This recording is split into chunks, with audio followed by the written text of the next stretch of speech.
People still coming in.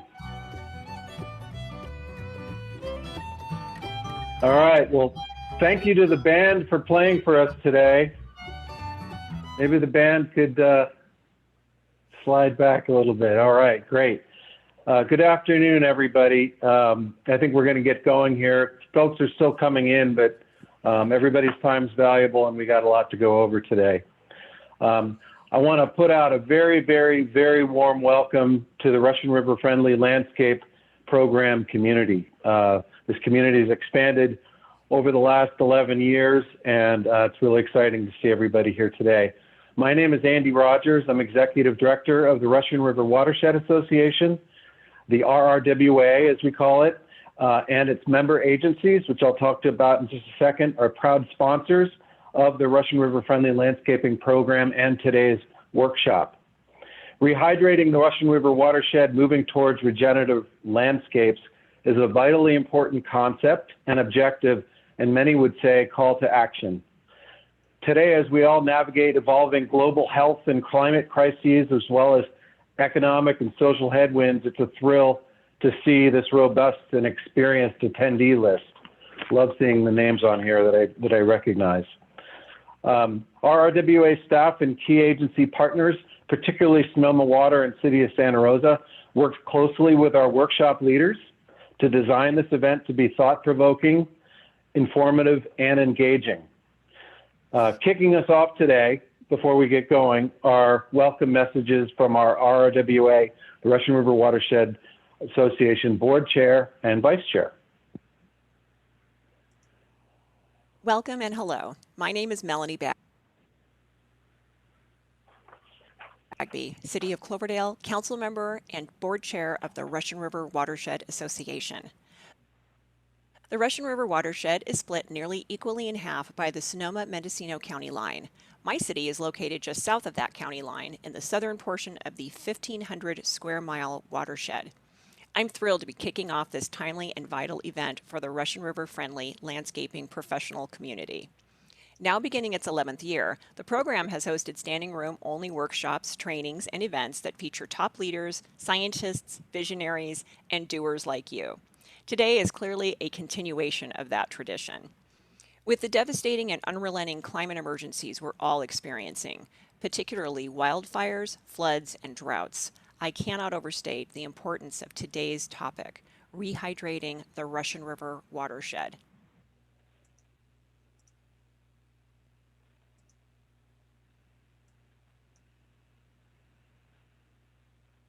Thank you for attending, and I look forward to the member agencies of the Russian River Watershed Association continuing to support this vital professional community. Welcome and hello. My name is Mo Mulhern, Supervisor of Mendocino County and Vice Chair of the Russian River Watershed Association. I represent the Mendocino County portion of the watershed, which includes the Russian River headwaters and the upper half of its watershed lands. With our weather becoming ever more unpredictable and extreme, our diverse landscape professionals have the ability to re-energize our Russian River watershed to be more resilient and rehydrated. Today, our speakers are coming to you from around the globe, literally, are here to share their perspectives, insights, and exciting developments experienced in environments in California and around the world. Rehydrating the Russian River watershed, moving towards regenerative landscapes, is a critical element toward creating healthy Mendocino and Sonoma counties and our shared Russian River watershed. I look forward to engaging with these world-renowned speakers, and in particular, seeing how our local professionals incorporate this vital thinking and approach into their landscaping practices. Thank you for your interest. Welcome. All right. Hopefully you can hear me. The municipalities that comprise the RRWA formed in 2003 essentially to collaborate in projects and initiatives that are on a regional scale, a watershed scale. Clean water, habitat restoration, and watershed enhancement are the primary categories. The Russian River Friendly Landscaping Program is one such very important initiative. Next slide. As Chair Bagby pointed out, the Russian River watershed lands are half in Mendocino and half in Sonoma County, almost exactly. This slide highlights the RRWA member agencies. So you can see the cities, Sonoma Water, etc. The Russian River Friendly Landscape Program, simply put, is to promote landscapes that protect our waterways and support an integrated approach to environmentally friendly landscaping.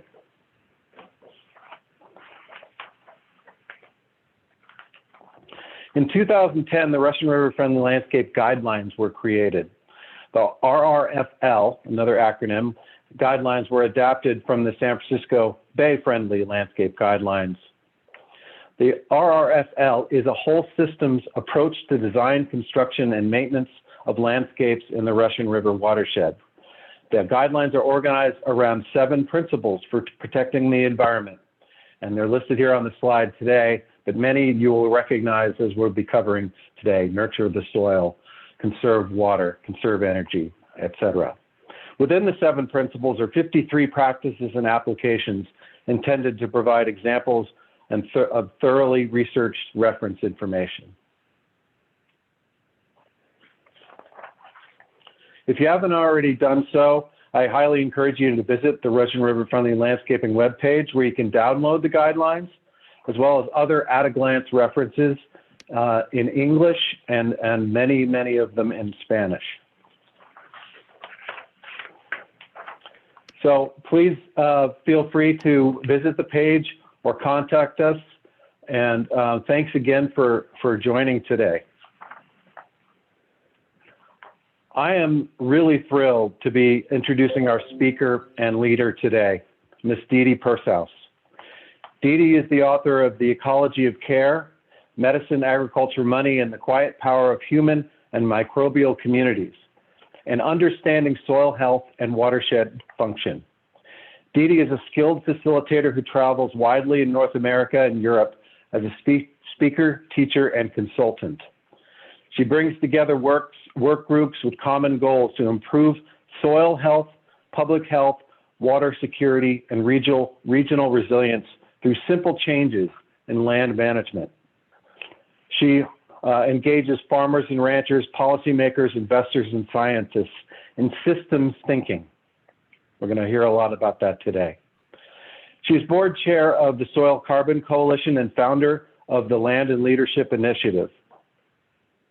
She is also co-author of Can We Rehydrate California Initiative, co-founder of the Can We Rehydrate California Initiative.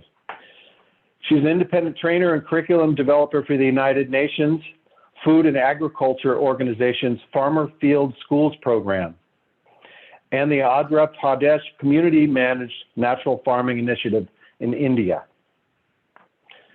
She has a very long resume, and I'm only giving you some highlights. But she was also one of 5 speakers at the United Nations FAO World Soil Day 3 or 4 years ago. So it is my great pleasure to virtually pass the Russian River Friendly Landscaping microphone over to Ms. Didi Pershaus. Didi? Thank you so much, and I'm really thrilled to be here. We have been thinking about and planning this workshop for quite a long time, and as soon as I got invited to help out this year, I was very excited, just because I think that everyone here is perfectly positioned to show what is possible to the rest of California and the rest of the country and the world, which is also the case with the group that I'm working with in Andhra Pradesh, that they are showing what's possible when a lot of people get involved with a rehydration and regenerative ag initiative. So this is on a different scale. This is with landscaping, and I'm really excited to see what comes out of this. So I'm going to share my screen here, and let's get that thing out of the way. Okay. So I wanted to just talk a little bit about my aims for the day, because this is going to be a different kind of presentation, a different kind of workshop than what you may be used to. We're going to try to grow our group's capacity to image living systems at work within the Russian River watershed and beyond, to reveal what's often hidden. And image means really drawing to mind a picture of something that you've actually experienced. It's a little different than imagining. We're doing that to uplift the essential work of other species and ask ourselves to reconsider how we value and interact with that workforce, and to create conditions that strengthen discernment and decision-making so that all of us can participate meaningfully in the work of living systems. And we will be doing some breakout groups. And when you're in those groups or in this larger group, I'd like you to assume that everyone here is already impressed with what you've done with your life and already likes you.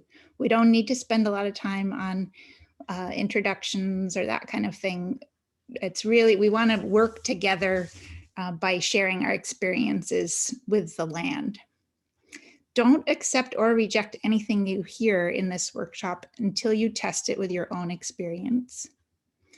We're here, all of us, as resources for each other. I hope you will get to know a few people in the breakout rooms and also talk about this after with folks that you already know who are here.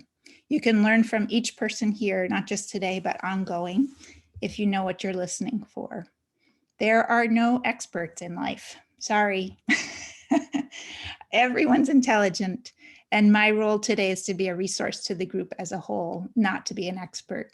You know best what's going on around you, and you will learn, and you have learned from your relationship with the land that you work with. You'll learn more if your aim is to ask better and better questions and engage other people in thinking about those questions, rather than striving to always find the answer or prove what is right or wrong. So I want to actually start out with an exercise, and I'm going to have you type into the chat. Now the chat window, if you're not that used to Zoom, if you move your mouse or cursor around a little, there will be some options that pop up, and one should be chat. And in there, if you type your whole answer and then push return, then your answer won't get broken into little pieces. So I'd like you to bring to mind an actual image of heavy rain falling in a place that you know well. Where are you looking from? What plants, roofs, pavement, or other things does the water touch as it falls? And what difference does that make? So what I want to do here is for us to collectively build an image of a rainstorm in the Russian River watershed, or there are some folks here from other places. What happens when the water hits the ground? How much of the water enters the soil versus running off sideways? What conditions, so what in terms of plants, soil structure, land features, temperatures, or any number of other things are needed for land to soak up the water? And what experiences do you have to confirm that? How do you know that? So type some of your thoughts into the chat. We'll just take a moment while you're doing that.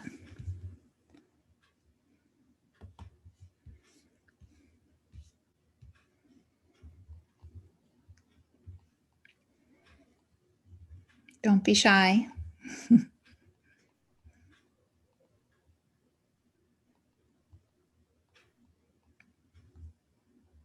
Great.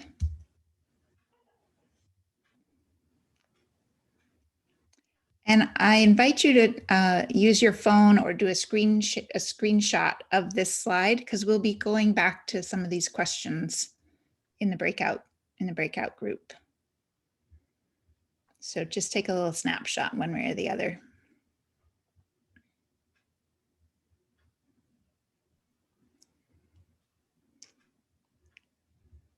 And as you watch the chat, you can see that we're starting to get a picture, a collective picture of rainstorms.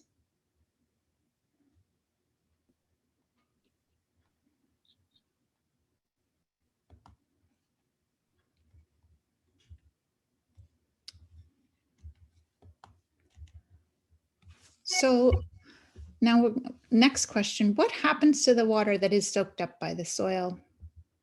Where is it a few hours, days, weeks, or even months later?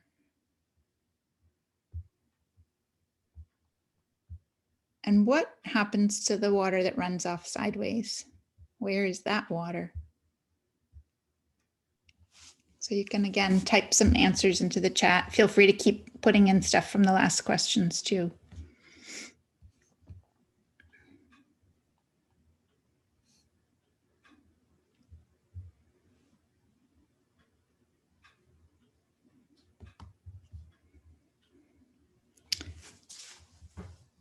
Okay, next question. What influence does this heavy rain have on the place? What effect does the rain that soaks in versus the rain that runs off have on the minerals, the geology, the structure of the land system, that sand, silt, and clay, the shape of the land?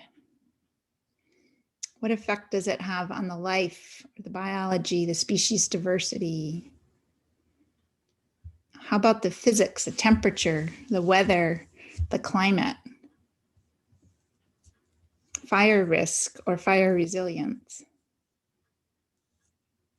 What effect does that rain, the rain that soaks in versus the rain that runs off, have on human lives and infrastructure, on people, on their homes, roads, bridges? And how about the economy of their household or the town or the whole region? So this slide in particular, I'd like you to take a snapshot of, and we'll take another minute for people to post in the chat, but then we're gonna actually break people out into rooms. Probably, Deb, do you wanna say how many folks there will be in a room here? If We're gonna have about 8 people per room, Didi. Okay, great. So, so we'll take about 10 minutes, and you might wanna time a little bit so each person gets about a minute to talk. And just reflect on anything that you're thinking about these questions, particularly this last set of questions, and keep it real. So keep it based on your experience. So not so much theoretical, but what do you know and how do you know it? What do you think? All right. So when we're in the breakout room, if you get in one and there's nobody there or something's wrong, you can ask for help, and Deb can help you, or you can just leave and come back to the main room, and some of us will be there in the main room waiting for you, and then we will bring you back. You'll get about a 1 minute warning when we're bringing you back. So have fun with each other and see what you come up with as we move ahead here.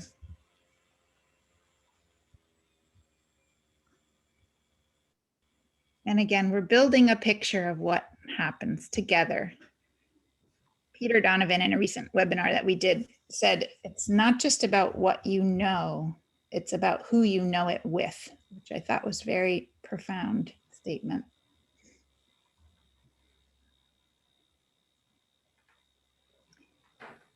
Okay, so I'm going to give you a little picture of my reality so that you have a sense of who I am and why I'm interested in this.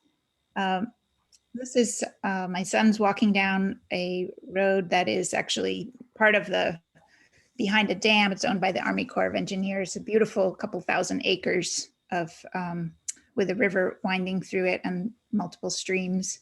And we walk there a lot, go down to the Pompanousek River. We're part of the larger Connecticut River watershed here in Vermont, right on the New Hampshire border, about halfway up the state. And the Pompanousek River is quite clean these days. We had a big major Superfund site from copper mines near here, the other branch of the river, but our branch has always been quite clean. Really lovely size river with a lot of wildlife using it and people cooperating around it. This is what it looks like right now. It's frozen. We like to play there in the winter as well as the summer. And in the spring, as the snow melts, it can get pretty wild. So not so much swimming in the spring until things calm down. This is actually an old mill site with lots and lots of old mills that none of them active anymore in our town. But in 2011, the river and all of the rivers in Vermont did something pretty different that we hadn't seen before. We had Hurricane Irene, which was only called Tropical Storm Irene here, and we lost hundreds of miles of roads and hundreds of bridges. And the water was wild, and towns were cut off from each other. I'm sure many of you have experienced some similar things there. In Vermont, the roads are all built along what started off as deer paths that then became footpaths and horse paths and small horse and buggy pathways. They're all built along stream beds. So during this flooding, the roads were very, very vulnerable. And at that time, I was already a few years into working on a book that at that point was called Sustainable Medicine, about the sustainability of our healthcare system and how it interacts, how that question interacts with how we care for the environment and how the environment cares for us. I wasn't super interested in climate change at that point. I was more thinking about peak oil. This was back in the 2000s, and felt like, oh, well, Vermont, we could use it a little warmer here. Who cares? So not who cares, but it wasn't my big issue.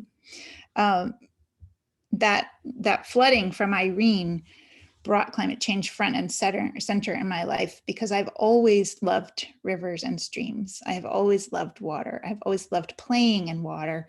And I suddenly had this sense of everywhere I went, all I could think of, because we have like 75% of our roads are dirt roads, was what's going to happen the next time we get a big rain. So and to this day, that is how I drive around, is seeing that, imagining that, and remembering what it was like. So I started really looking into climate change, the impacts of climate change on public health, tying it back into the subject I was already writing on, and then thinking also about soil and water. And came across a book called Cows Save the Planet by Judith Schwartz that some of you are probably familiar with. And while reading that book, basically decided overnight to change my career from working mostly one-on-one with patients in alternative medicine to working on larger ecosystems for public health for people and the whole planet. So it also really brought together the topics in this book that I'd been trying to show how things were nested and connected, but hadn't successfully done, when I finally saw that soil was really the centerpiece, soil and water, and what I now talk about as biological work, or the essential work of other species. This is north of me. This is Lake Champlain that divides Vermont and New York State, and absolutely beautiful from a distance. But when you get up close, we have a lot of algal blooms, which again are another big public health issue. Both acute and chronic illnesses are now being linked to this kind of thing for people, and obviously for many, many, many other, both aquatic and land-based species. So after I finished The Ecology of Care, and that came out in 2016, I turned my attention to what could I do to contribute to this topic, and wrote some grants to write curriculum called Understanding Soil Health and Watershed Function. And this is now being used in over 60 countries. And is the foundation for the work that I've been doing with the United Nations for training researchers, champion farmers, and master trainers in the Andhra Pradesh Community Managed Natural Farming Project in India, which has got 800,000 farmers doing regenerative agriculture in one state in India. You remember this picture of us going for this walk down the road while I was working on an exercise in there called a walk in the rain. That's basically similar questions to the ones I asked you at the beginning, think about a rainstorm. I was actually up in the Adirondacks on the other side of Lake Champlain and got a call saying, there's something kind of crazy going on here. And this is just a few years after Irene. And this road itself, after a rainstorm that had no name, was not predicted to be big in any way. This is what that road looked like. And we live in a town of fewer than 3,000 people, most of whom aren't adults. So you can imagine the cost. And this was just one of many, many, many roads that were damaged during that storm. This took 2 years to repair, huge costs. Some of that taken care of by federal and state funding, but a lot of the other roads in town were all, that all came out of our town costs. So I want to start with looking at two pieces here. One is hydrology and the other is soil physics. When we think about water moving through the land, there's been a lot of emphasis on hydrology, which is how do we stop it from moving sideways, or how do we move it more quickly sideways? So where does it go sideways? And we think of water, when you look at pictures of the water cycle, very often it's showing water moving sideways once it hits the ground. But soil physics is, how does water move into the soil and down?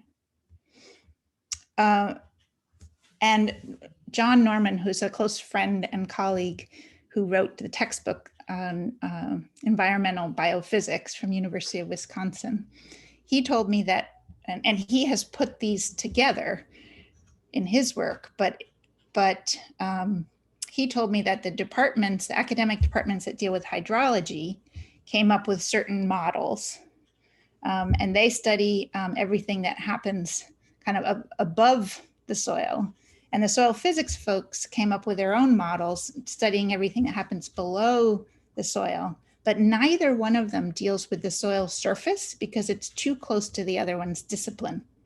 And this is, to me, a perfect example of how our parts-based thinking in academia has made it really hard for us to think about systems. So when they tried to put these climate models together using both hydrology and soil physics, they wouldn't talk to each other. You literally couldn't build a model that would show the whole thing working together because they had been in two separate departments for so long that their calculations were completely different. Even the kinds of questions they were asking were completely different from each other. So that's the kind of world that we live in now, is we have these different departments in academia, in government, et cetera. We have different foundations and nonprofits working on parts of the whole without understanding how the whole thing works together. So my role these days is to try to put the pieces together for folks. And in California and around the world, we have had a lot of really good work done. And we have a key player in that here is Brock Dolman for the Occidental Arts and Ecology Center. A lot of great work done on hydrology and slowing water down. And I know that Brock, that's not all he's done, but he's done a lot of great work with beavers. And permaculture is great at thinking about berms and digging ponds, et cetera. But the soil physics piece, most people still think of water sinking in as being completely dependent on what the ratio of sand, silt, and clay is, and whether you have gravel. So it's very much about the size of the particles of soil and whether they accept water easily. But there's a whole bunch of other things going on there in both of these. There's biohydrology and soil biophysics, and we'll get into that. But my work and Walter Yena's work, Walter will be with us tomorrow, has focused a lot on this concept of the soil sponge, which is a piece of soil physics. because it's something that hasn't really been considered that much in the models of how life works on the planet. So I know at least a couple of you have already said in the chat that you love this example that I came up with.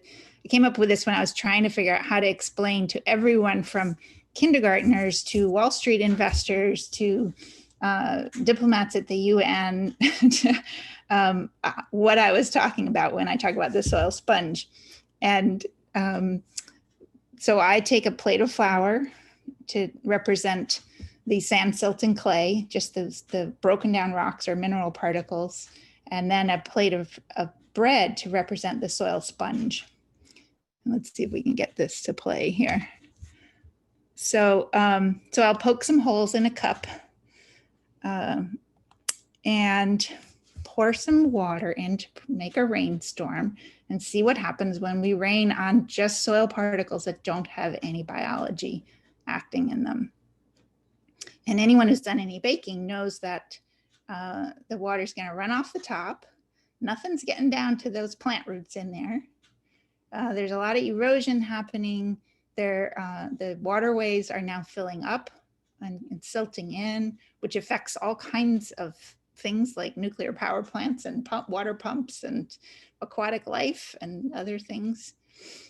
And if you put this plate back out into the sun, or if you have a nice dry sunny day after this, then suddenly you've got this film on the top that dries into a hard crust. And that kind of soil, what we're seeing here is not the same as the crust that comes along to try to heal things like a scab in a desert landscape. This is soil that's been disturbed with plowing, et cetera, so much so that there is no crust on the top. It's just loose soil particles. All right, so now what do you do to add, what do you add to flour to turn it into bread? You add biology. So yeast in the case of bread, in soil, it's all kinds of biology, but that biology makes all kinds of biofilms and glues, the snots, slimes, and glues of life that we all make. And those glues stick those particles together. When they stick together, there's space in between. And then all these threads of life, so little fungal hyphae and plant root hairs, et cetera, tie those little aggregates, bundles, into a living web. And then life moves through and creates tunnels through there. So you'll see that we've put about 9 times as much water on here before it even starts coming out the bottom. Now, this is not a very deep soil sponge here. This is just a few slices thick. But you can see how when it comes out, it's been filtered biologically. It's been filtered physically, like through this carbon sponge filter, but it's also being filtered biologically. The biology is actually breaking down any pollutants in there. And it's filling up the aquifer. It's filling up streams and lakes and rivers from the sides and from below. So I don't know how many of you have swum in a spring-fed pond or lake, but it's absolutely delicious and cold and clear. Very different than something that's had water running off the top and coming into it. And really key here is that when you think about a sponge has a few essential qualities. It has this porosity, so it can soak up water, but it also has structural integrity. So if before we got the water involved here, if we'd had a windstorm come along and blow on this, you would have no soil leaving with the wind. And if you blew on the flour, you would have a dust storm. So wind erosion, it has resistance against wind erosion. It also has incredible resistance from water erosion because those biofilms are like egg white. And think about when you left your fried egg on the plate in the morning and you try to clean it off later in the day. they dry and become water resistant. So it's absorptive, but also water resistant. And we've got a slide coming up here. Let's see, I'm going to go down to one extra one. You can do something like this and put soil that has those biofilms, a healthy soil sponge, into one container of water and the degraded soil into the other, and leave it for 24 hours and the water won't get cloudy. That's how powerful those biofilms are. So this is a rainfall simulator. I don't know how many of you have seen this, but this is something where we take like a cookie cutter of soil, and these are 5 samples from the same soil type, so same ratio of sand, silt, and clay, but they've been managed differently. So on the far right, it's been heavily plowed, it's had chemicals, it's had a monocrop, and it's been left bare. So there's been bare fallow periods. Now we're talking agriculture here, which I realize many of you are doing lawns, but a lot of this still applies in different ways. It's also, it has also been a lot of biocides used, so pesticides, fungicides, herbicides, etc. No animal impact in here, so animals are excluded from the system. And if you look underneath, you'll see that each pan has a jar under it, and the ones that are at the back are collecting infiltration, and the ones that are in the front are collecting runoff, as well as like erosion. And you'll see that the change as we go to the left and more of the soil health principles are being used, that there's suddenly, you start having cover crops, and then diversity and no-till and animals, et cetera, and no biocides, et cetera. So all of that health is creating a sponge. And when you get to the far right, you've got clean, clear water. It's coming through just like we saw with that bread, and nothing running off, and no erosion happening. It's not eroding down or forward. So this is what we're talking about when we talk about a soil sponge. And this is kind of the missing piece when we start talking about rehydration, that it's not just about slowing the water as it's moving sideways. Though note that far left one has 1 billion tiny dams across the landscape. So when that rain hits that grass or whatever those plants are, it's slowing it. It's like 1 billion tiny little beaver dams. So it changes what's possible. Now, I have heard that when, toward the end of one of the last droughts in California, people were being told to go and plow up the soil so that it would be open and let the rain come in. And that's what farmers have been told for generations, that if you've had no rain and rain is coming, you need to plow the soil.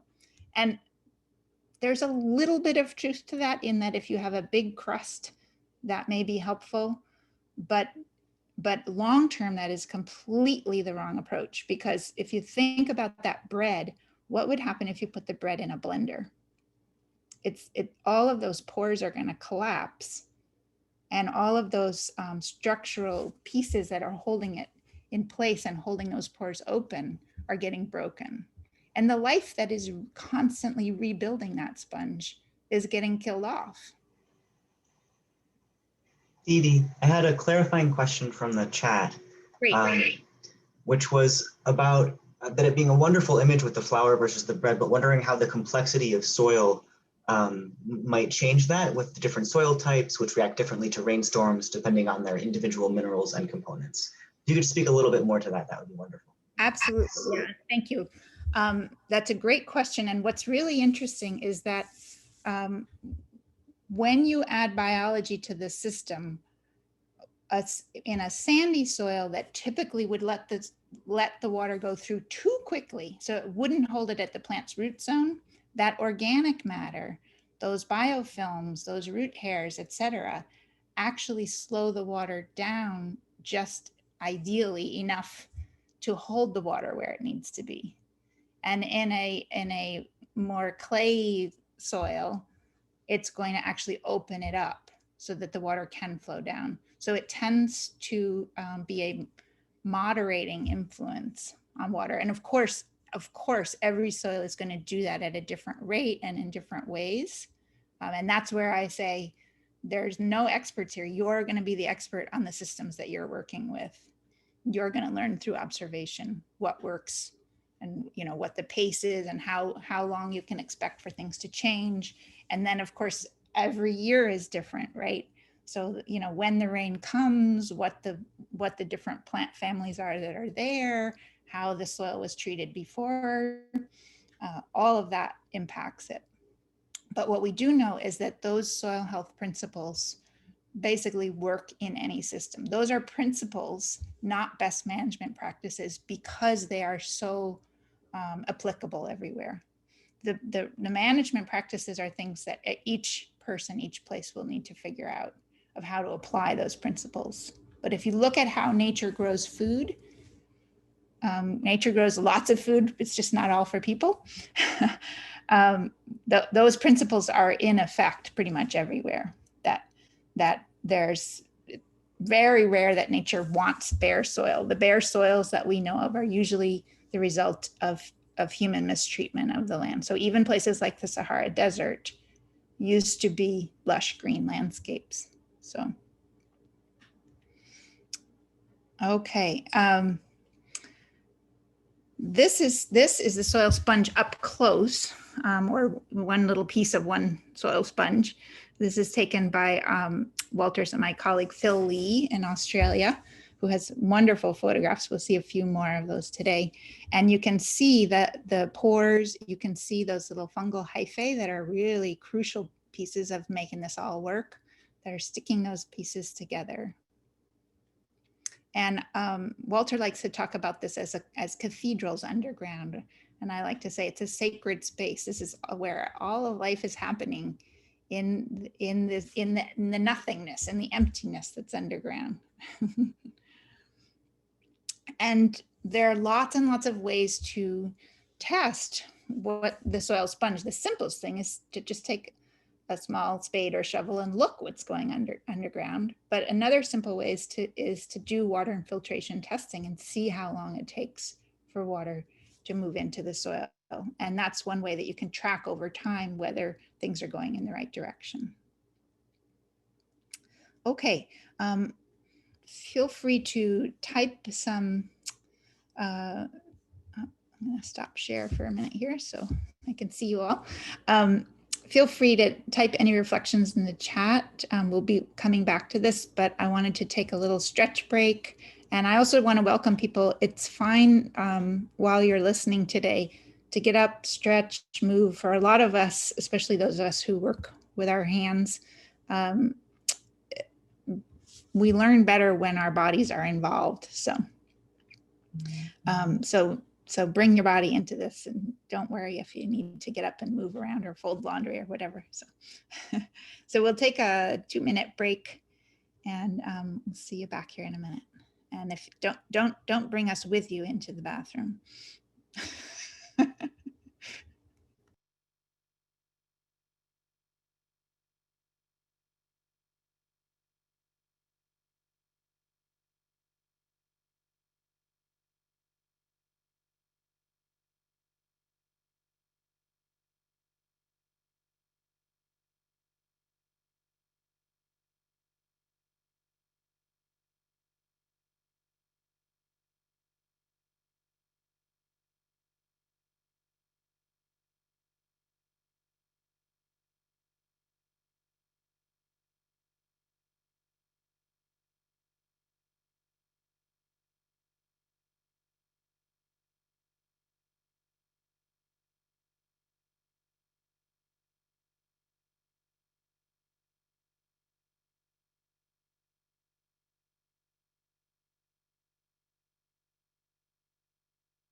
Okay, welcome back.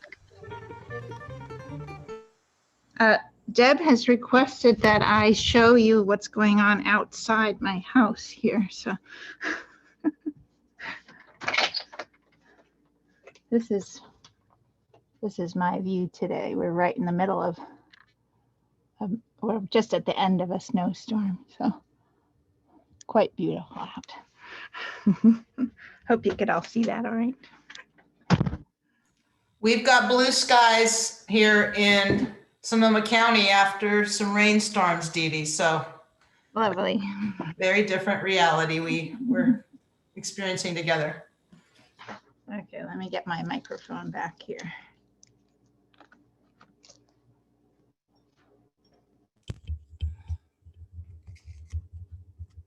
Okay, can you hear me okay?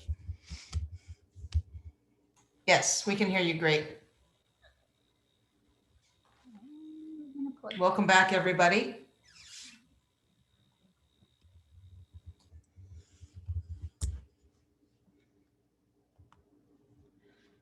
Okay, so we're going to get through a little bit more kind of information here, and then we will do another breakout after a little while.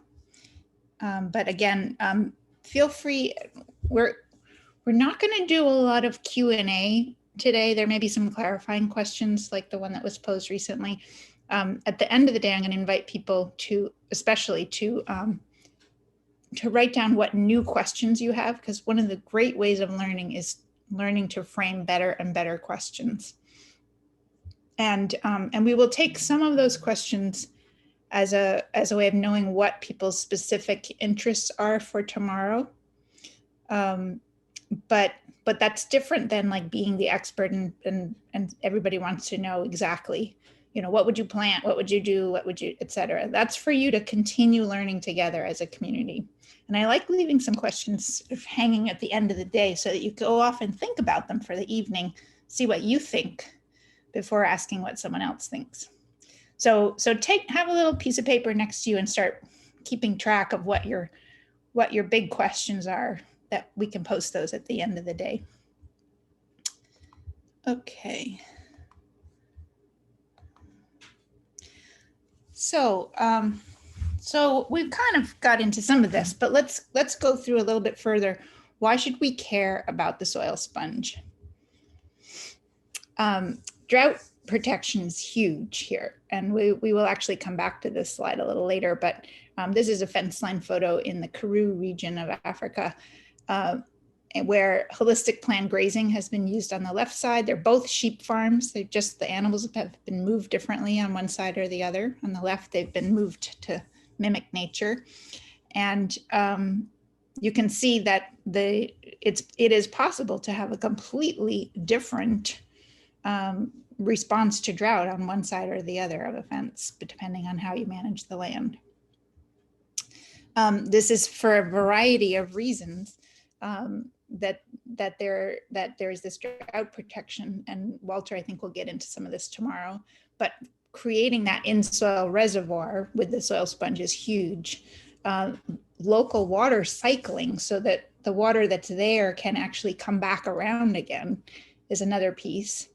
The metabolic water that gets tapped into or woken up when you have a biologically active soil is actually pretty substantial for getting seeds started. So when you have things eating each other on a microscopic level underground, each time that I eat something, some water comes out at me, right? So when biology is awake and the soil food web is happening, their water becomes available in the soil.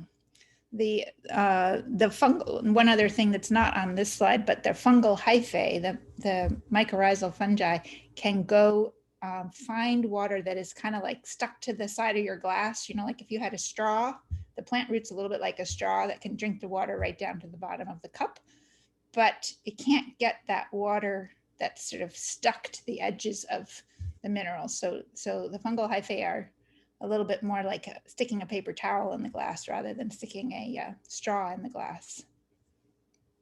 And then that just refilling aquifers and other bodies of water. So there are the water that's available deep down that can then move in subterranean ways is also getting refilled. So you may not see all of that water available when you have a working soil sponge, but it is there. Flood protection is huge. This is Saskatchewan in 2014. One of the first trips that I made when I was working with the Soil Carbon Coalition doing monitoring.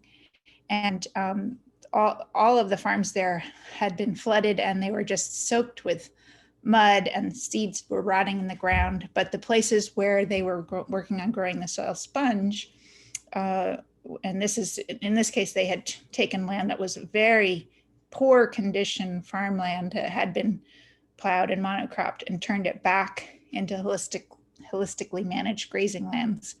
They did not have any problem with the flooding right next door. Another example here with no-till and cover crops versus conventional tillage. And again, all of this applies to gardens just as much as it does to farms. But the difference between what's happening after a 3-inch rain is substantial. Clean water and improved health. So this is looking at algal blooms, but there's so many aspects to clean water and how that improves the health of all of life. And clean air, that the stability of the soil to not blow away. Of course, air quality in California and other places has become a huge issue for a number of reasons. One of the things that we know now is that the chemicals that are used on lawns, on farms, et cetera, are becoming airborne, as well as antibiotic resistant bacteria from feedlots. So when you have soil that's not stable, not only are there some things that historically have always caused some problems, asthma and dust pneumonia, et cetera, but there are new issues with soil that's not staying where it's supposed to be.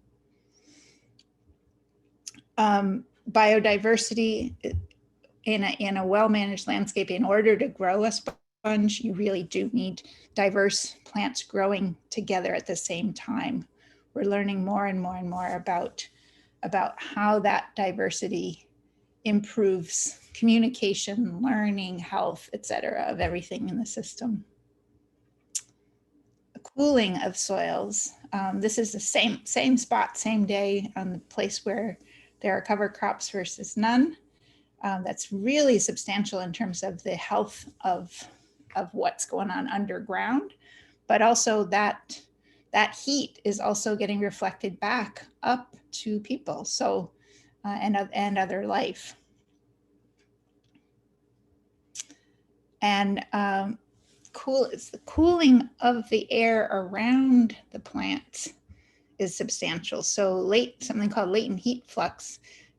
It's basically you experience it when you sweat. It's the reason that if you're wearing a wet t-shirt, you're cooler than if you're wearing a dry one. And if you stand next to a lot of green, tall plants, even on a hot sunny day, and even if your head's above them, you are going to feel cooler than if you're standing over pavement. So, but you don't get that transpiration, that plant sweating, unless there's a constant supply of water at the root zone. And the only way to have that is by having a soil sponge under there. So this is, so we know that we can cool a yard, a region, a city. And transpiration is just one of the many, many cooling aspects that happens when you have more plants and you have a deeper soil sponge. There's also the shading, like we saw in the previous picture, and a number of other aspects that Walter may get into tomorrow. But there is this question of how much could we help cool the global climate this way? So Walter has calculated, and I've highlighted this with red because people get very antsy about these numbers.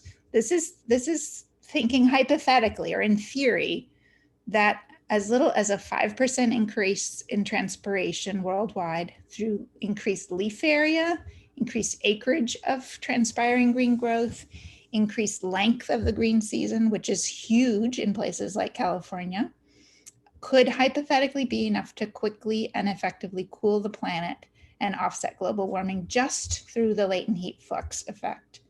And then, of course, there are all these other effects that go along with that.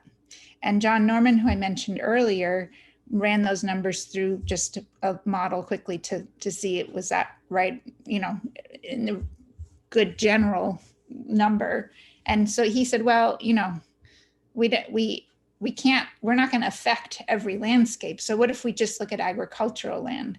And he figured out that a 23% increase in transpiration through leaf area, acreage of cover crops, greener gardens, et cetera, could in theory offset the warming that we've already had over the past 70 years. So we can't prove this. There's a lot of other factors, but this has not been, this is worth considering that there may be some really substantial positives here, at least regionally, if not globally. And here's another big idea that I want you to take away, that climate stability versus climate chaos depends on the order versus disorder of water and carbon in the system.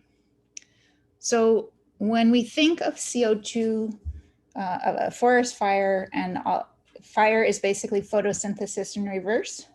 So photosynthesis takes CO2 out of the atmosphere, takes water from the soil, turns it into wood or plants using solar energy.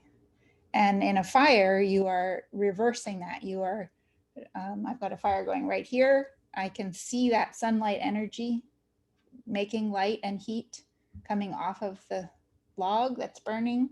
And all of those bonds that put that plant together are turning that back into CO2 and other gases. And if there's any water left in there, that water is coming back out as well. So when we burn fossil fuels, when we have a forest fire, when we disturb soils so much so that the carbon that is in the life leaves, that the things that have become very ordered in life go back to being disordered and just floating around in the air.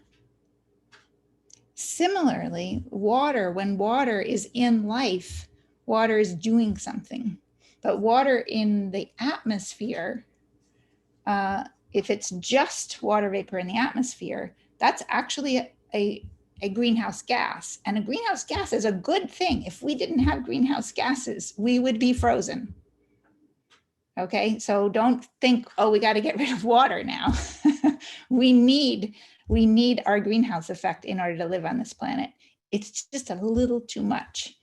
And so if we can take that carbon and put it back into life, into an ordered form, and if we can keep that water cycling in various, through plants, through life, through clouds, et cetera, coming back as rain, so that it's not up there just as a gas,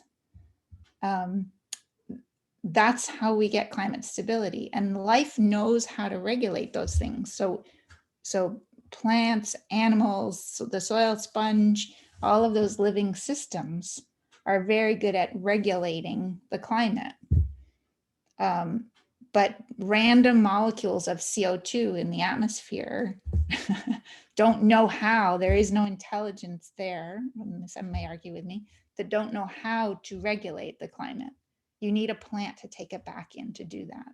And similarly with water. Water becomes intelligent when it moves through life. Didi, there was a question for you, and you tell us whether this is a clarifying question or too big a question. How much water is required to sustain cover crops? And in arid areas, does this become an issue? Yeah, and this, I'm super aware of this, with speaking in California, where people are working very hard to save water. And we're actually going to get to a framework in a few minutes related to that. The question of how much water is required, it varies tremendously in terms of temperature, evaporation rate, whether there's mulch on the surface that is going to evaporate it. That's a huge, huge, huge thing. Like the water on the right side of the fence here is going to evaporate very quickly because the surface is hot. There's no mulch, and it's not going to soak in. Whereas if rain or you were irrigated on the left side, there's lots and lots of protection to cool it, to keep it in the ground. There's a sponge under there, and that whole side on the left side is cooler, so it's not going to evaporate as quickly. So if you grow plants the way I've seen them in a lot of places in California in the Central Valley, with huge swaths of bare soil in between a few little monocropped plants, and this is even on organic farms, yeah, it's going to take a lot of water to to irrigate that. But if you have especially green living mulch, so you have green plants growing everywhere, diverse plants growing everywhere, they actually are helping to keep the water in the system. So the irrigation needs go way, way, way down because you don't have so much heat in the system that's evaporating it. You have a sponge that's growing and has that into a reservoir. You have all that metabolic water cycling through the soil. And over time, you actually have a better small water cycle. You may actually get more rain. So, and then you also, when you have the plants here, think about the morning dew.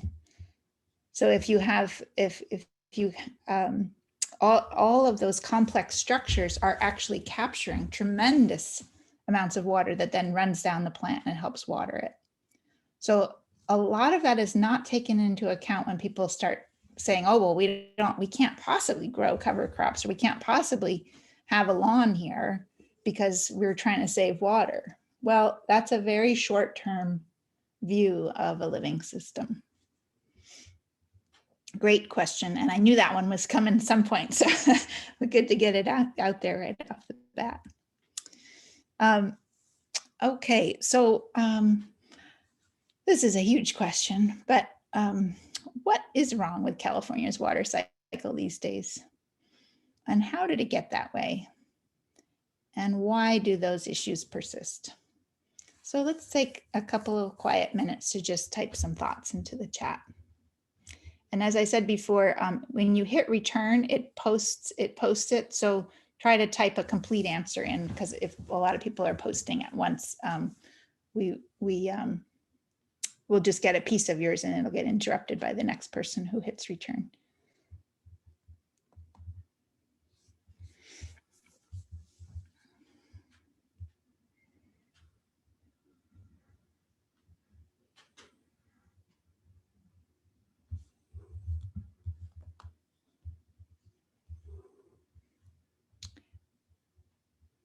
And I'm wondering if Brian or Deb or Paul or someone could, when we ask these questions, if you could just type the question into the chat, even just a short version of it, so that people looking at this later will know where we were when looking at the chat. So the question here is what's wrong with California's water cycle?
I'm going to type one in here for Brock.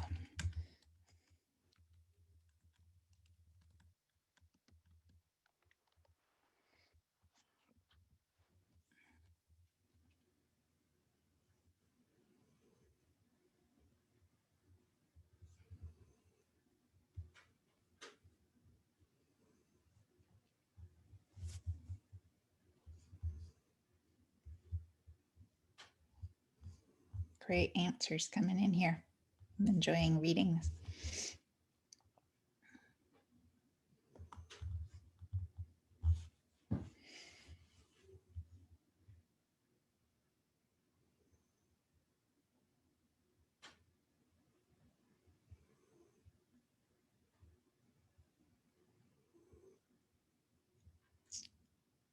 Okay.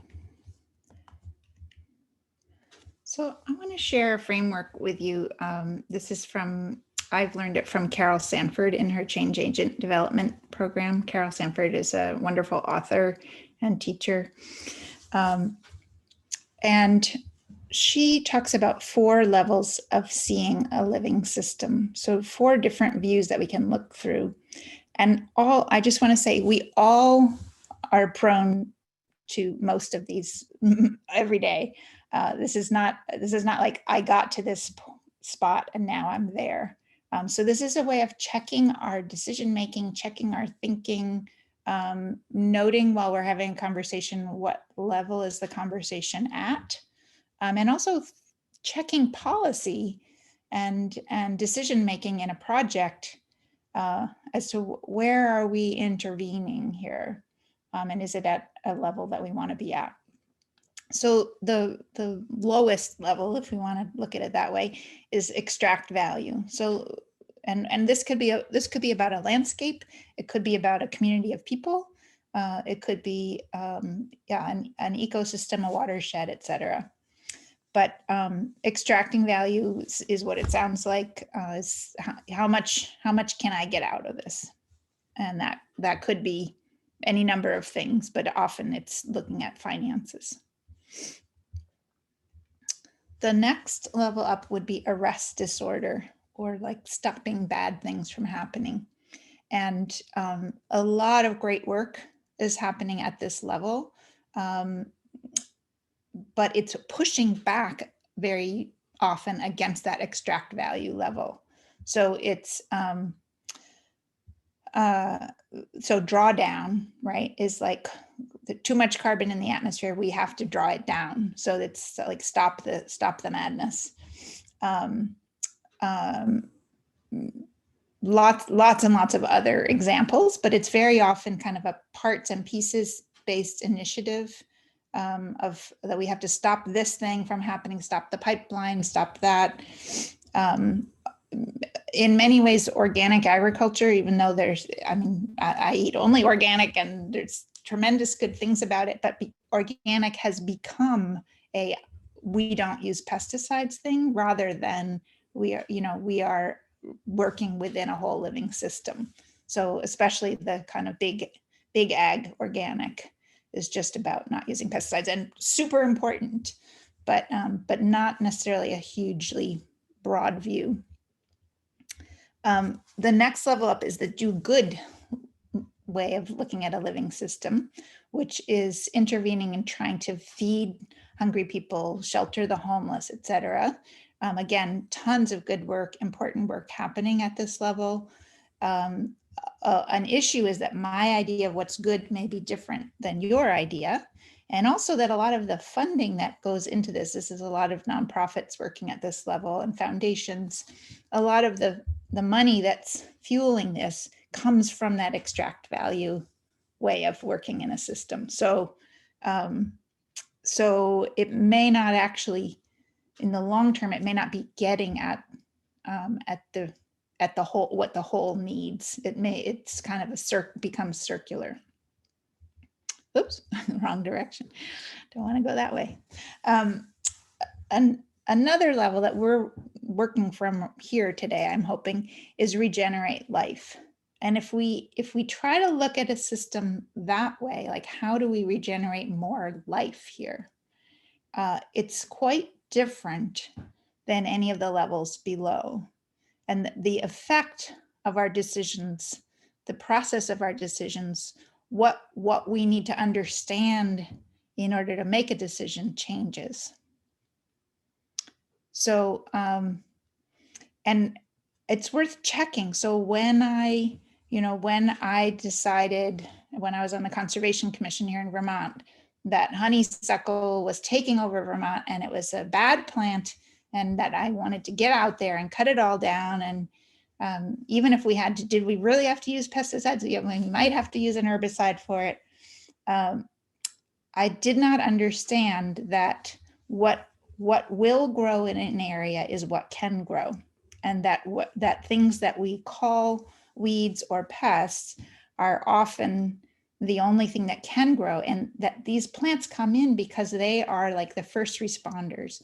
They're trying to pump exudates into the soil as fast as possible in order to heal the soil and start regrowing the soil sponge. Each family of plants will make room for the next one. Now, that's not the whole story. There are times where we may want to intervene here, but it's like, are we intervening at this like stop bad things, get rid of those pests, or are we intervening at like, how do we make room so that there's more plants growing here, more different kinds of things? How do we make room for more life so that we become part of what those so-called weeds are doing? We just help to speed up the process a little bit. Very different mindset than eradication. So I wanted to just put that out there as we're going through the rest of today and tomorrow, to keep thinking of and checking our thinking when we start thinking about solutions. And when we, and going back to those questions we just asked about California, when we look at the water system in California, in the Russian River watershed, maybe to look back and think back of what you answered, what level was your answer coming from? How are you viewing the system? How does your intervention reflect one of these or another?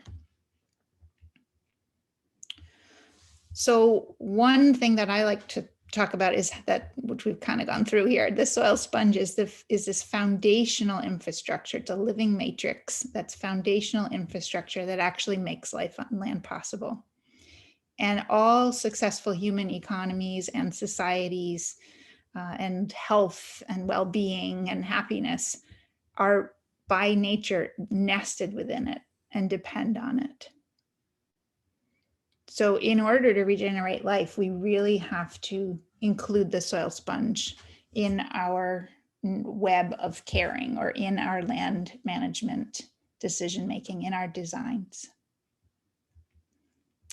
And we have a choice about what infrastructure we're going to spend our money and time repairing. We can spend it on the sort of big mechanical hydrology or the effects of not having a soil sponge, or we can spend it on this, on the soil sponge. So this is something I'm trying out today. I'm curious what you guys think about this as a framework that's kind of built on top of the one I was just showing. Maybe not a perfect match, but 4 approaches to managing water. So we can buy it and sell it as a commodity, which it is now it's now on the market as a commodity, traded commodity. We can prevent water shortages, reduce water usage, prevent damage from flooding, build aqueducts, dams, reservoirs, sort of that arrest disorder. We can use human labor and equipment to mimic nature in all kinds of beautiful ways, moving earth, building swales, digging ponds, drilling new wells in places where there's no water. Or we can allow life to do its work.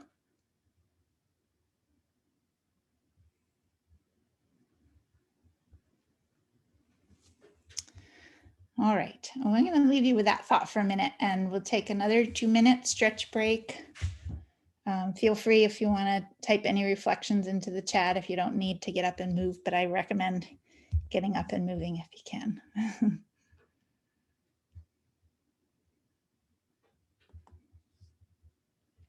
And I see someone has typed a question about fire into the chat. We will talk more about fire tomorrow. But remind me, Thomas, and I will get back to fire as well today. So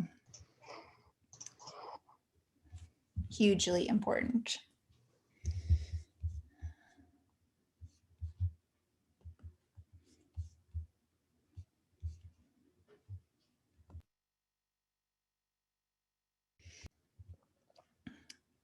I asked Jason what his name was because I like when I'm speaking to, he had a different name up there. When I'm speaking, there's always a few friendly faces out there that it's helpful to have a couple of people to kind of focus on it.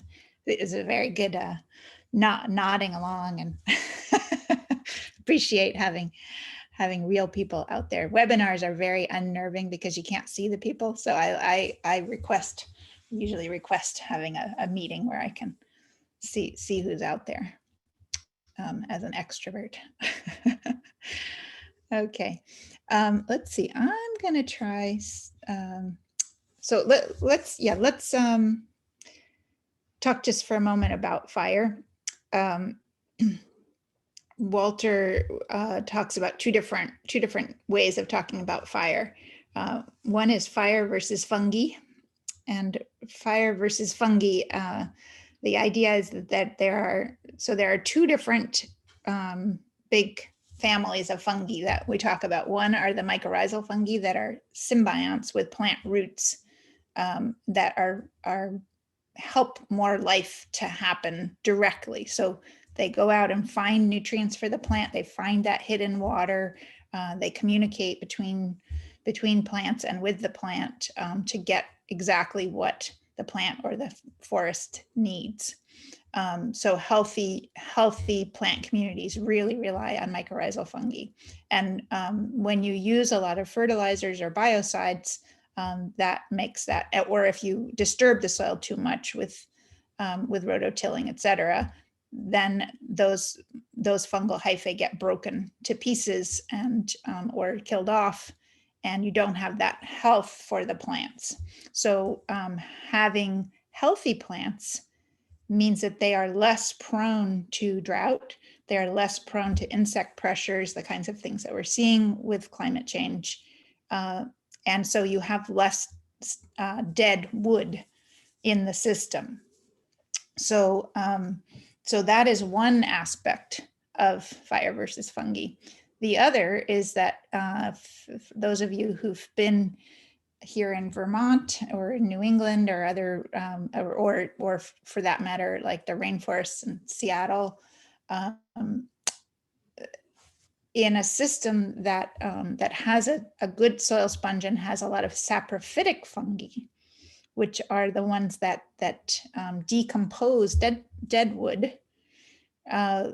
Then if a branch falls or a tree falls or leaves fall, those saprophytic fungi and bacteria and other chewers and shredders and the life in the system basically takes that apart and turns it back into soil, and very spongy soil, very quickly. One of the issues in California that I understand from Walter, I don't know, he's from Australia, but he says a lot of the plants that were imported, I'm blanking on the name, you've got them all over California, very aromatic plants, they were imported as seeds without their fungal symbionts. So there's not a lot that can break down that. Yes, thank you, the eucalypts. There's not a lot that can break that litter down because they weren't brought over with root balls attached. They were brought over as seeds. So, but that's true just in general, that if you don't have a full-on ecosystem going on there, you don't have enough life in the soil, you don't have a deep enough sponge, you don't have those saprophytic fungi working optimally to decompose things when they hit the ground. So fire versus fungi, that in both cases, those fungi in the soil, whether they're the decomposers or the symbionts that are feeding and helping to hydrate the plants. Those are key players in fire resilience. The other thing that Walter talks about is burn versus biodigest. And this particularly, I mean, biodigesting is partly what happens with the fungi and with other chewers and shredders, but on a larger scale, if you think about the grassy hills in California or here in Vermont, if you don't have a deep enough sponge and they start to dry out, the green season shortens, and then you have that fire risk in the grassy areas. However, if you bring, what does nature do is nature has these mobile biodigesters that move through and turn that dead plant matter or the living plant matter basically into microbially rich compost. And they're they move through the landscape. They have an in end and an out end, and they're mobile biodigesters. So that's grazing animals. And grazing animals could be the ones that we think of. They could be the cows, they could be deer, etc.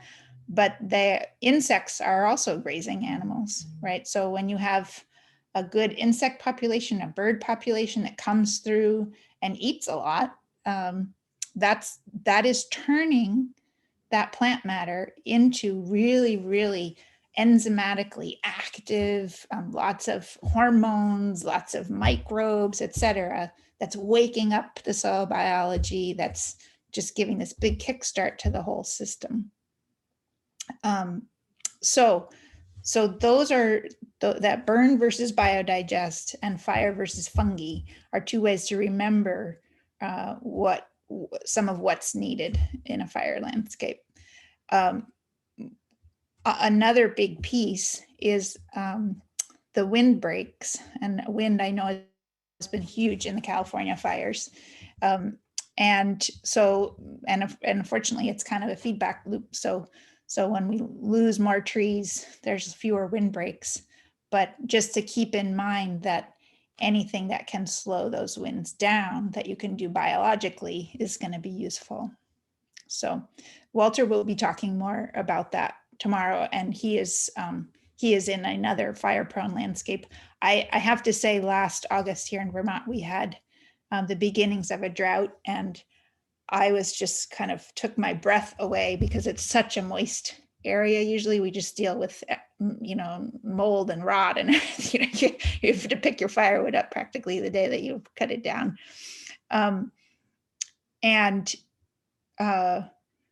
I really started to get a much more embodied understanding of, wow, it's not just about, the soil sponge, or like there's got to be other factors in the system. And in Vermont, we had 150 years ago, there were no trees here. Every tree had been cut down and it was all turned into grazing land. So we lost a huge amount of topsoil from our very hilly landscape down into the valleys. Great for the farmers in the valleys, terrible for growing anything up on the hills. So our soil sponge basically slid down off of the rocks.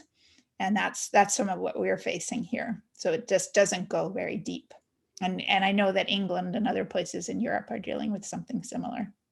Looks very beautiful and green, but give us a few weeks without rain and it's a different story. So, Didi, I just wanted to interject here for a moment. Interrupter in chief.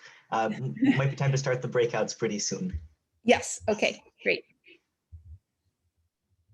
So let's see here. Where are we going next? So okay. Let's just talk a little bit about other species as essential workers. And when we're going to, Thomas, we're going to do that last breakout kind of towards the end, because it's going to be more of a reflection on what next. So there is a bit more material we're going to get through. So this is an illustration by Peter Donovan, another close colleague of mine. And you notice the drawing down at the bottom. This is the power in trillions of watts. So we think of industry as being huge, huge, huge amount of power, but it's only 17 trillion watts compared to 120 trillion watts that photosynthesis in terms of the work that's being done on our planet. Geologic Didi, forces, yes. sorry to interrupt. Oh, yeah. We can't see your screen. Oh, okay, sorry. Thank you for letting me know that. 1 second. Now I have to find you guys.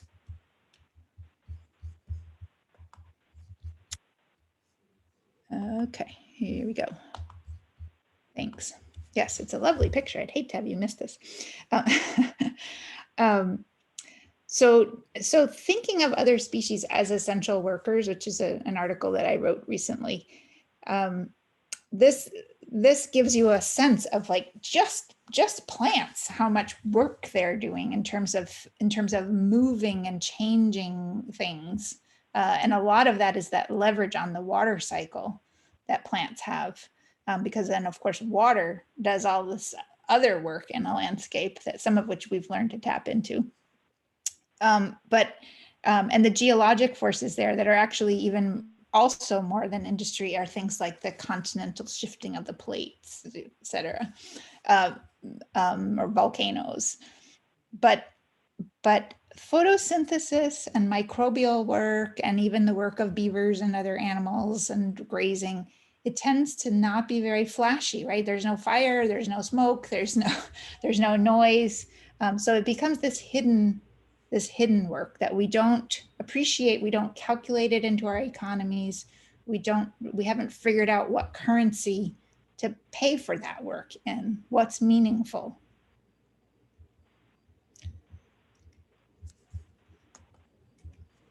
So I want to look at, go back to this sort of hydrology versus physics, et cetera.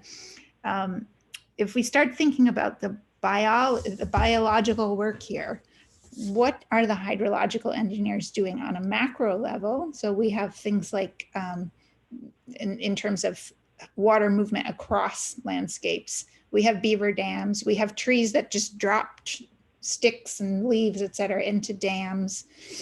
We have other animals that do smaller scale things like that.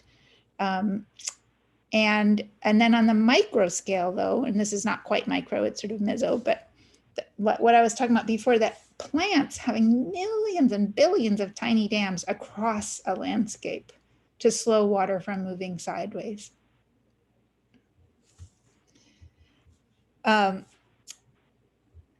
And then the soil physics, the bioengineers. On a macro scale, we have tunnels created by plant roots, worms, insects, burrowing animals, et cetera, that it doesn't disturb the whole soil. It creates a place for water to kickstart moving down into the ground. So that during, if there's been a drought and then there's a rain, it can capture a lot in certain places that can then get down to help kickstart the underground water cycle. On a micro scale, we have those pores created by soil aggregation.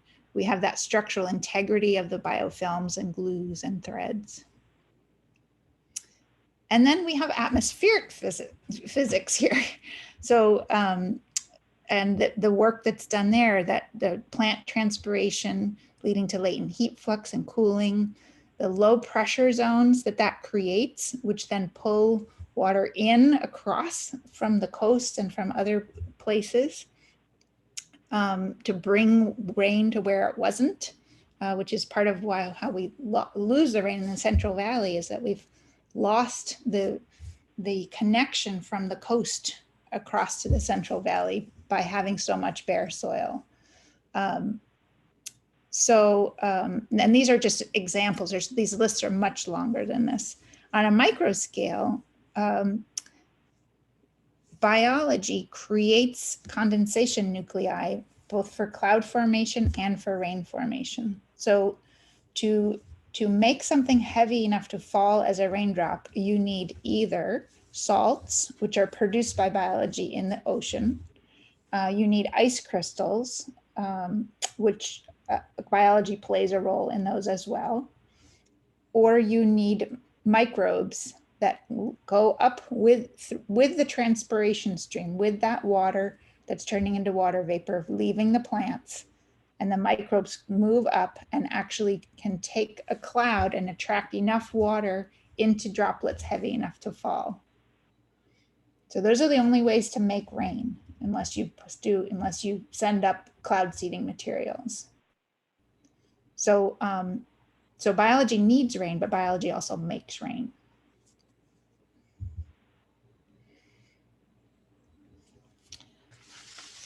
So I was going to draw that all out in a picture here, but I think we'll save that. So make sure that we can get through here. So the hydrology, the soil physics, and the atmospheric physics, they all require plants. That's the center of the whole thing. And actually, yeah, let me just quickly, let me just stop share. I think this is worth,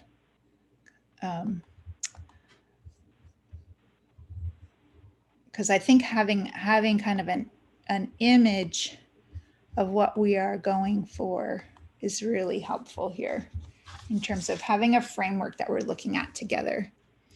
Okay, so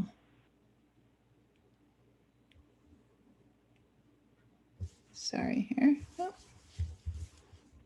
Newer technologies. Okay, let's just do it this way. Okay, so we have three big things here. We have the hydrology, which is the water moving sideways. We have the soil physics, which is the water moving down. And then we have the atmospheric physics.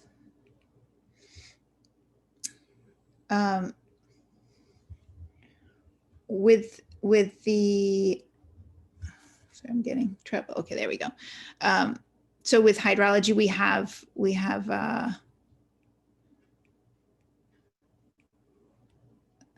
the beavers, right? we have the trees dropping little logs there. We have anything, and then we have the millions, that's on the macro scale, and then we have the millions of little micro dams all working together to slow that water down. And then in the soil physics side, I just wanted to draw this because this is helpful to think about. These are all the little sand, silt, and clay particles packed closely together when there's no biology. But when you start to have biology, you have, they start clumping together, and that leaves with those little glues, and that leaves space here for water to flow through. And then you also have that strength with the plant roots sort of binding things together, organic matter helping to stick it together, and it starts to make this web, this beautiful living matrix that both has structural integrity and also porosity. Okay, and then up in the sky, oh, sorry, it's working great, but it's being fussy, so not as many colors as I was hoping here. Okay, so up in the sky, you have the microbes that are coming up with the plants that are going up and forming the clouds, enough water to start coming down again, right? And that's happening, that's needed to get the water into the system to either go sideways or go down. Both of which are part of the whole thing. And then you also have these kind of macro of burrowing animals, snakes, etc., that are making tunnels to kickstart things when you haven't had a lot of rain. Didi, Paul, I'm going to interrupt just for a second because we've got a number of comments that people are not able to see the screen. So just as a general Okay. comment for folks, I know that there's a bit of a time lag for this tool, so Okay. hopefully you're able to follow it and it's just a bit delayed to appear on your screen. But Okay, well, we're almost done with this. So what I'm just drawing this as a triangle, sort of as a framework, that the hydrology, the soil physics, and the atmospheric processes, all they're kind of three legs of this triangle, and that they all depend on plants. And those plants interact with each of these in ways that are all connected to each other as well. So so capturing dew and thinking about water that runs down in California, huge important fog harvesting by the bigger trees, and the beavers that used to be there that are no longer there, that would have slowed and created these beautiful lush wetlands in the Central Valley and beyond, and then all of the microbes that are no longer in the system, that because of all of the plowing that's happened. Okay, let's see if I can get out of this. We'll keep moving there. Okay.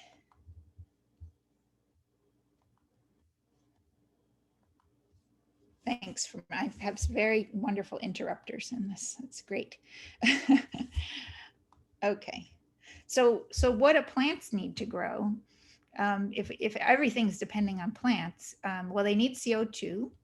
And you could say, well, there's plenty of CO2 and there's actually more than there used to be. So that's all good for the plants. And the plants are growing more rapidly than they did before we had so much CO2 in the atmosphere. They need water at the root zone, even during dry periods. They need the ability to put their roots down into the soil, so a soil that's not compacted, in order to access water and nutrients. They need nutrient and micronutrient accessibility. They need these microbial symbionts that will help to sort out the nutrients. And they need diverse companions, because there's, like all species, their relationships are how they learn things and how they stay healthy. All of these are provided by a healthy soil sponge. So having a soil sponge is key to a lot of these relationships, or all of these relationships. And you might say, well, why CO2? Well, think about those of you who've studied botany or biology. Where are the stomata on plants? They're on the underside of leaves. That's where the CO2 comes in. And why are they on the underside of leaves? Because in a healthy soil, the biology is breathing under there. And so the CO2 is actually coming from the soil, not from the sky, for plants to grow. And the CO2 coming off of a healthy soil can be much, much higher than what's in the atmosphere. And if there are plants that are taken up, the air above the plants may be lower in CO2 than the 400 or whatever parts per million. So it's all supposed to be happening under the plant canopy. All right, so I'm going to skip through a few here because we've kind of talked through them as we've gone along. But the idea that humans really can't build the soil sponge. There's a lot of things we can mimic, but we can't do this. There are some folks in China who are kind of creating a fake soil sponge. Hats off to them, but that's not going to solve that's not going to solve it on a large scale. And if we think about this as a biological workforce needing good working conditions, what does any workers needs? Acceptance, welcome, and respect for diverse workforce, food and water year round, protection from sun, wind, and rain, protection from toxic chemicals, self-organizing workforce trusted to make their own adaptive decisions, and payment in a currency that they can use and reinvest. So just keep that in mind and think about, how do I provide that in the landscapes that I'm managing or designing for? These are very, very similar to the soil health principles that we'll get back to, and I think I mentioned them at the beginning. Peter, who drew that same drawing of the biological work, this is a quote of his that I really love. The issue is that over vast areas of the world, the biosphere is not doing enough work. With livestock confined and crop monocultures dependent on fossil fuel energy to maintain them, too many of the animals are in prison, too many of the plants are on welfare, and too many of the microbes are dead. Okay, I'm gonna skip down here a bit. Maybe we'll get back to some of these tomorrow. But I wanna send folks off to just, oh, this should be one day, but to think a little bit about what's changed for you today. What did you learn about yourself, about the system? What seems possible now that you were not sure was possible before? How are you seeing things differently? And what new questions do you have? So I'm going to take a snapshot of this, and I'm going to send you off into some breakout groups again because we really learn best in relationship with other people. Me just talking at you all day long, if we were in a room together, I'd be so much happier because we'd have lots of little conversations. It's a little unwieldy on Zoom, but as much as possible, I want you to have each other. We think better when people are listening to us. So thank you for listening to me because it helps me think better. But now I want you to listen to each other, and then I want to listen to you. So let's send folks off for another 10 minutes. And these will be different groups, I believe. Need to start. Yeah, there we go. I was just looking at the recording. Okay, I'm going to throw up a slide up here to think about for a moment and have people type into the chat some of their answers to this, and then we will open it up to a bigger discussion. But go ahead and think about these first, and I will go let my dog out because I've had some breaks, but she hasn't. So I'll be right back in 1 minute.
All right. So what I would love is to hear some people out loud reflecting on some of these questions. And I know that and also for you to keep posting those, what new questions do you have? And Walter, Yana, and I will have a conversation later tonight to think about how to integrate answers to some of those questions tomorrow. There may be some of them that I will answer today, depending on how much time we have, but we're running kind of short. So mostly I'd like to just hear from you, and feel free to either just pop off your microphone and unmute for a moment, to answer any of these, or you can put your hand up if there's a lot of people trying to talk at once. And maybe Thomas can keep an eye out for who's ready to share. I'd really love to hear reflections because it helps me as be a better resource for you.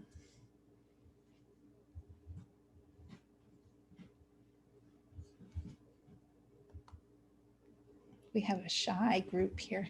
So if you do have something you want to share, you can unmute. I'm not shy. Hi, Didi. Okay, good. Hi. Well, I'm involved in policy stuff as much as my hands in the soil, actually both a lot. But what process do I want to observe? The process of human behavior and financial systems that locks land into damaging practices. I really want to know, I want to understand it and look for ways to unravel that and to move more acres than just the ones I own into regenerative practices. Thanks.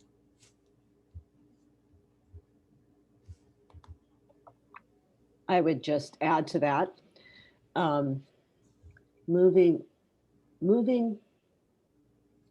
making the choices so appetizing to those who don't see themselves as able to participate just on a, this is my house, my garden level, to get it so appetizing for them that they want to be there.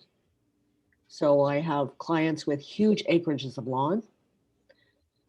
I have clients who have large acreages and just put a lot of water out, but are interested in the science, they're interested in biodynamics, but they don't get it that we've got to conserve, that we've got to change, that how to reach all the sensitivities of the people who don't see themselves somehow as part of that.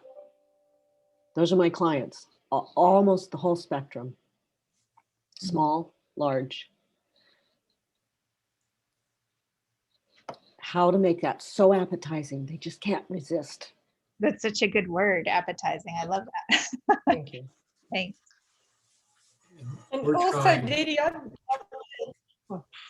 Yeah, Carrie, go ahead.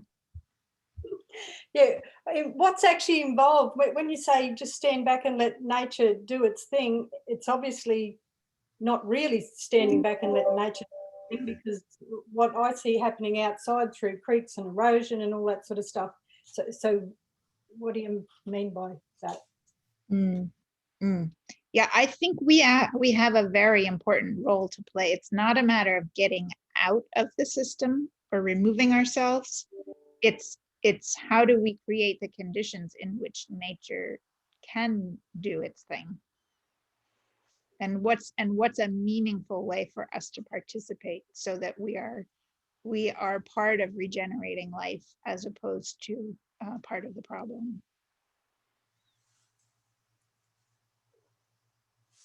Who was the other person who was trying to jump in? I have the pleasure of working with Brock on a project that we're just trying to get conceptualized in what's called the Ababias Creek area in West Sebastopol.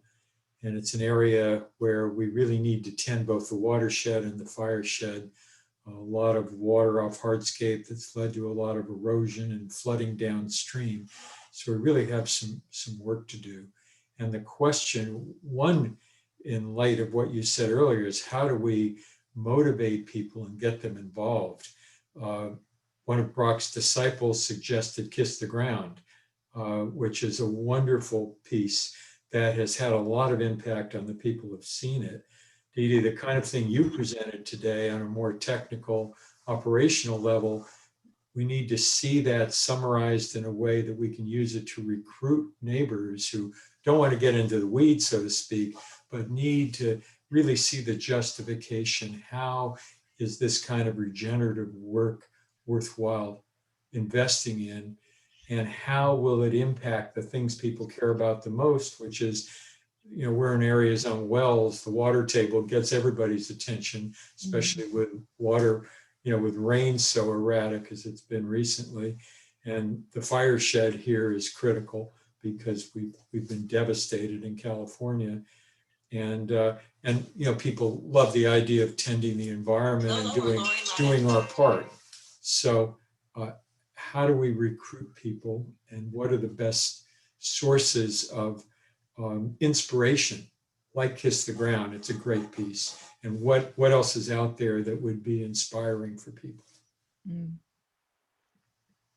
Or make it if it isn't there. Yeah, there are a lot of great things coming out. And another movie that I value a lot, although economically it's not a realistic picture, but the movie The Biggest Little Farm, I think really helps people to understand some of what I mean about getting out of the way, but also participating.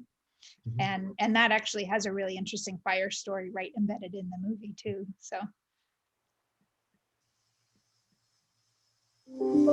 I just want to piggyback on those last comments quickly too, just to keep looking at this, what we're discussing here from a regional perspective. I know Brock is doing a lot of work up there, and we're down in Marin County, but just to continue to connect all of us to a bigger picture so that we can be working together better. And whether it's designing curriculums or public relations messaging, what kind of a campaign we would need to organize with all of these resources so that we can have a solid communication vehicle. I think that's something you've been speaking about in your classes, that we've been speaking about for over 3 years, and to really merge your initial work that you and Walter did a few years ago when you did your tour here, to just keep strengthening those relationships,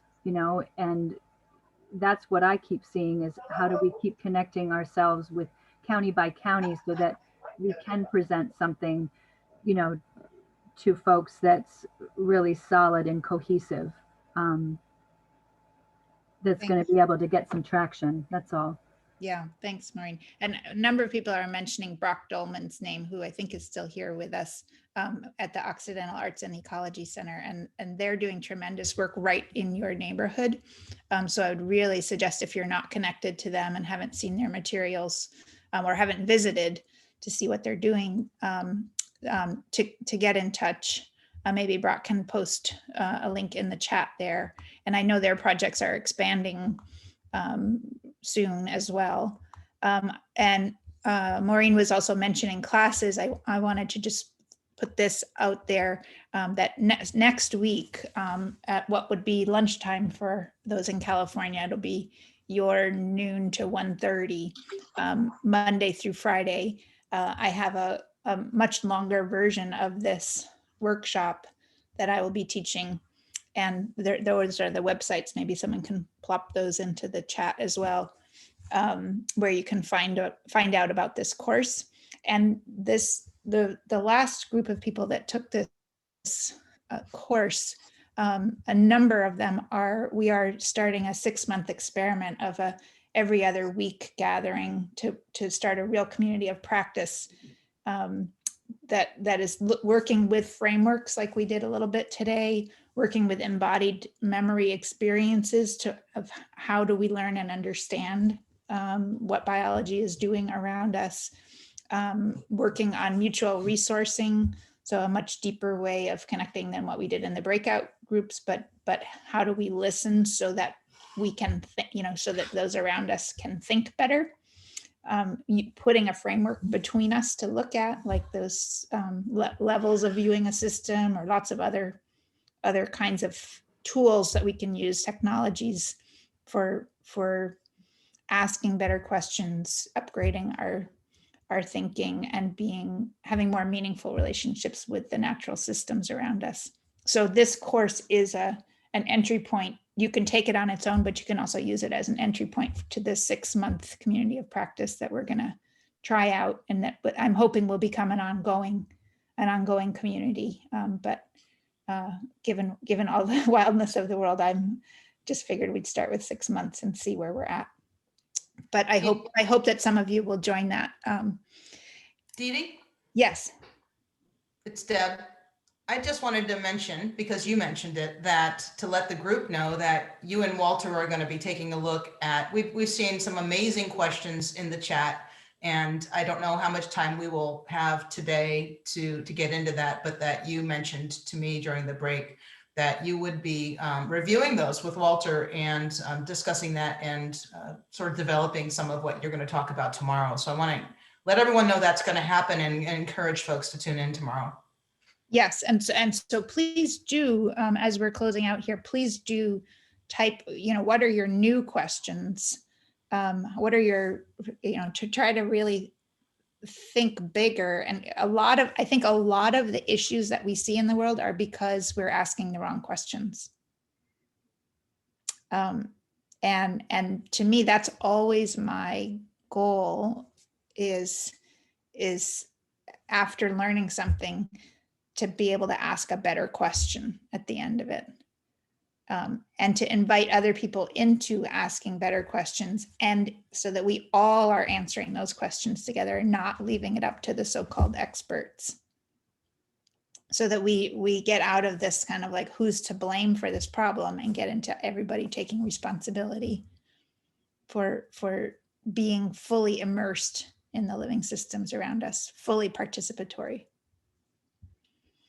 So I think we're getting to the end, but yeah, I'm happy to take a couple more comments as people are putting your questions in the chat. We will download that chat and look it over this evening as we're designing, refining and designing tomorrow. Yeah, I'd be happy to raise up a few questions from earlier in the session as well, or if you want to have people go live now, it's your choice. Sure, if there are, yeah, well, people should keep typing them in, but if there are some clarifying questions that would be helpful before we move forward, that would be awesome.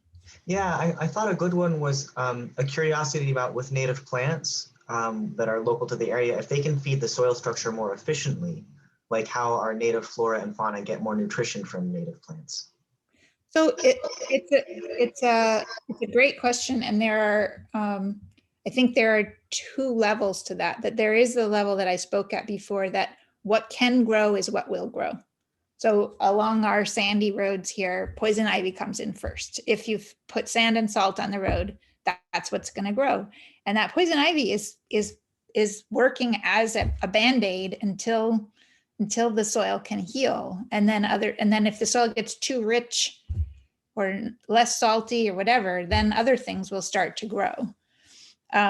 There are cases though, when land is not when, for example, grazing is not managed well, too much is fenced off, etc., that certain plants, or if animals are left to graze very widely, they will only eat the tasty young things and leave the more bitter, sages or whatever, which then shade out the other plants and create that right side of that fence line that we saw in the Karoo region in Africa.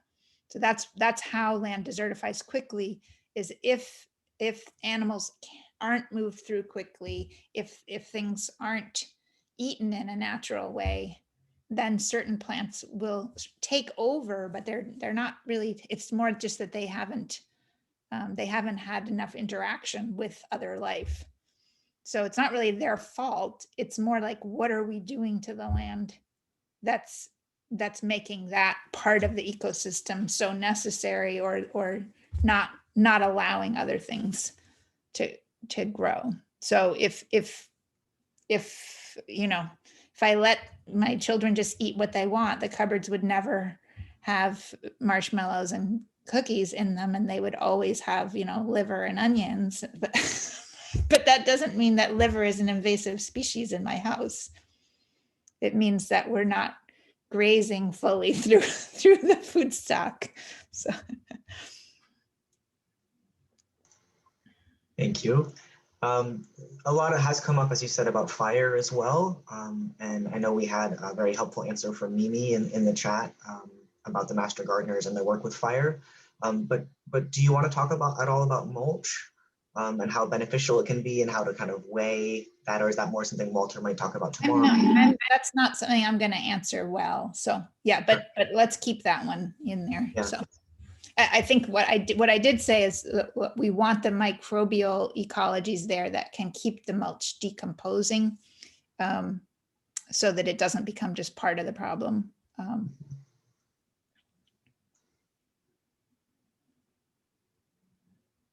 lot of really good questions. We are almost out of time. We have about 3 minutes left. And if for some reason you can't make it tomorrow, this is being recorded, and I'm assuming that Russian River will have it on a link to it on your website at some point, and we'll also send that out to people who signed up. So it's really been great to have you all here today. We're just thrilled with the group that came and all your good thinking. And I'm really looking forward to reading through. This is a long, rich chat that's going to give us a much bigger picture as a group as to what's going on, what are the issues, what are the questions, what are the things that people have already seen that are working. So, okay, any last comments? Or are we ready to close up? We'll give Andy the last word. Well, just I want everybody to continue talking and thinking, but this has been so enjoyable, and what a great group. And Didi, thank you so much for just a wonderful afternoon. And I also am looking forward to reading through the chat and hearing what you and Walter have to say in response to that. And I saw some comments about municipal managers, and a wonderful on point from this as being a municipal manager sponsored event.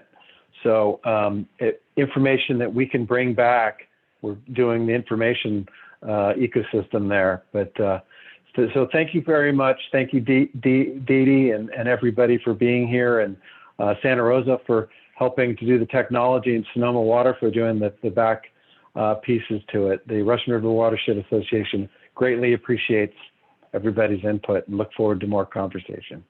Thanks. And I just want to say, this having worked to plan this event for many months now with this team, this is an extraordinary group of people that you've got hosting this event, and everybody pitching in, everybody looking for what they can do to make it go well. And that's my definition of real leadership, is anyone working to make things go well around them, whether their efforts are recognized or not. So so let's have a little woot woot for all the behind the scenes work that went into this. Thank you.